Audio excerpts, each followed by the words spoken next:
আমি এতদিন জানতাম আমাদের মুখ্যমন্ত্রী মমতা ব্যানার্জি একজন বিখ্যাত সাহিত্যিক। নোবেল পাবো পাবো ভাব শুধু পাওয়ার অভাব। কিন্তু আমাদের মুখ্যমন্ত্রী যে একজন টাইম ট্রাভেলার সেটা আমি জানতাম না। না মানে তিনি যে ভবিষ্যতেও যেতে পারেন, অতীতেও যেতে পারেন, সেটা আমি জানতাম না।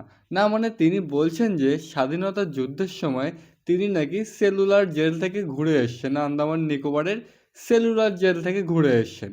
আপনারা কি জানেন, দেশে যখন স্বাধীনতা যুদ্ধ হয়েছিল আমি নিজে আন্দামান সেলুলার জেলে গিয়েছিলাম। মানুষের যে বয়স বাড়লে মাথার ব্যায়ামও দেখা যায় সেটা আমি জানতাম, কিন্তু এতটা সেটা আমি জানতাম না। না মানে এই যে সেলুলার জেল যেটা আন্দামান নিকোবরে অবস্থিত, সেটি 1896 সাল থেকে 1906 সালের মধ্যে তৈরি হয়েছিল।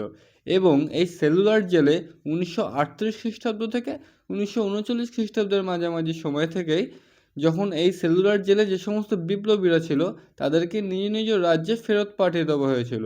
দ্বিতীয় বিশ্বযুদ্ধের সময় যখন জাপানিরা এই সেলুলার জেল দখল করে, তারপর থেকে এটি ভারতের অন্তর্ভুক্ত হয়ে যায়। তো তারপরে আমি এটা বুঝতে পারি না, মমতা ব্যানার্জি যিনি নিজে জন্মেছিলেন 1955 খ্রিস্টাব্দে, তিনি কি করে স্বাধীনতার সময় ওই সেলুলার জেলে যায়। সত্যি ভাই, আমার মাথার পুরো বাইরে দিয়ে যাচ্ছে ব্যাপারটা। আমাদের মুখ্যমন্ত্রী মমতা ব্যানার্জি যে কোন লেভেলের মানুষ সেটা আমরা নিজেরাই চিন্তা ভাবনা করে নিন।